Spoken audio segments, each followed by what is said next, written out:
காசா மக்களை காப்பாற்ற வலியுறுத்தி கோவையில் எஸ்டிபிஐ கட்சியின் சார்பில் கவனஈர்ப்பு மனித சங்கிலி நிகழ்வு நடைபெற்றது. இஸ்ரேல் காசா போர் தொடர்ந்து நடைபெற்று வரும் நிலையில் காசாவில் பல்வேறு பகுதிகள் சிதிலமடைந்தன. காசா மக்கள் பலரும் சரிவர உணவு கிடைக்காமல் பட்டினியில் தவிக்கும் வீடியோ காட்சிகள் பலரது மத்தியில் அதிர்ச்சியையும் சோகத்தையும் ஏற்படுத்தியுள்ளது. இந்நிலையில் இன்று மாலை 5 மணி அளவில் கோவை உக்கடம் பகுதியில் எஸ்டிபிஐ கட்சியின் சார்பில் பட்டினியால் சாகும் காசா மக்களை காப்பாற்ற வலியுறுத்தி கவனஈர்ப்பு மனித சங்கிலி நிகழ்வு நடைபெற்றது. இதில் பெண்கள், குழந்தைகள் உட்பட 100க்கும் மேற்பட்டோர் மனித சங்கிலியாக நீண்ட வரிசையில் நின்று காசா மக்களை காப்பாற்ற வலியுறுத்தினர். இந்நிகழ்வில் பங்கேற்ற குழந்தைகள் காசா போரில் காயமடைந்தது போல் கை, கால்களில் கட்டுகள் போட்டு உணவுக்காக கையேந்தி நிற்பது போன்று பங்கேற்றனர். ஆண்கள் பலரும் குழந்தைகளின் மாதிரி சடலத்தை கையில் ஏந்தியவாறு ஆர்ப்பாட்டத்தில் கலந்து கொண்டு முழக்கங்களை எழுப்பினர்.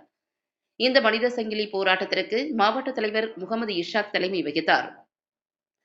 மாவட்ட பொதுச் செயலாளர் சாகுல் ஹமீத், மாநில பொருளாளர் முஸ்தபா, மாநில வர்த்தக அணி செயலாளர் அப்துல் கரீம், தந்தை பெரியார் திராவிடர் கழக பொதுச் செயலாளர் கு. ராமகிருட்டிணன், மாநில பேச்சாளர் அபுதாகிர், செய்தி தொடர்பாளர் மன்சூர் மற்றும் எஸ்டிபிஐ கட்சி நிர்வாகிகள், பெண்கள் என 300க்கும் மேற்பட்டோர் கலந்து கொண்டனர்.